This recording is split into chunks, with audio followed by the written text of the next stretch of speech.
গ্যালারিতে সাদার মাঝে লাল দেখে অবাক লিওনেল মেসিরা। মাঠ থেকে সবাই অবাক দৃষ্টিতে বাংলাদেশের পতাকা দেখছিল।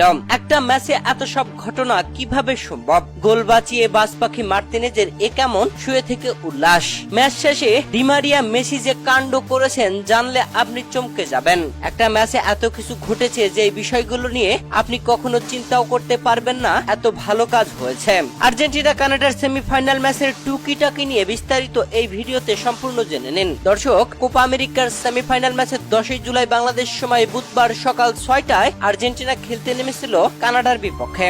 এই ম্যাচের শুরু থেকেই লড়াইটা হচ্ছিল হাড্ডাহাড্ডি। যুক্তরাষ্ট্রের মেট লাইফ স্টেডিয়ামে এই ম্যাচটি অনুষ্ঠিত হয়েছে, আর এই ম্যাচে কানায় কানায় দর্শকে পরিপূর্ণ ছিল গ্যালারি, যেখানে 82,000 দর্শক উপস্থিত ছিলেন এই গ্যালারিতে। এমন গ্যালারি ভর্তি উত্তেজনার মাঝে লিওনেল মেসিরা ম্যাচের 22তম মিনিটে প্রথম গোল আদায় করে নেন, যেই গোলটি করেন হুলিয়ান আলভারেজ। এরপরে প্রথমার্ধে আর কোনো গোল হয়নি। 1-0 এগিয়ে থেকে বিরতিতে যায় মেসিরা। বিরতি থেকে ফিরেই মেসির জাদু। ম্যাচের ঠিক 51তম মিনিটে লিওনেল মেসি গোল করে দলকে 2-0 গোলে এগিয়ে নেন। আর শেষ পর্যন্ত কানাডা একটি গোলও পরিশোধ করতে পারেনি। 2-0 গোলেই আর্জেন্টিনা ম্যাচ জিতে যায়। ম্যাচ জয়ের পরে লিওনেল মেসিরা চমকে দিয়েছেন সবাই। সবচেয়ে আমি চমকে গিয়েছি বাংলাদেশের পতাকাটি দেখে। ম্যাচ জয়ের পরে লিওনেল মেসিরা যখন গ্যালারির দিকে তাকিয়ে ভক্ত সমর্থকদের সাথে উল্লাসটা ভাগাভাগি করে নিচ্ছিলেন, ঠিক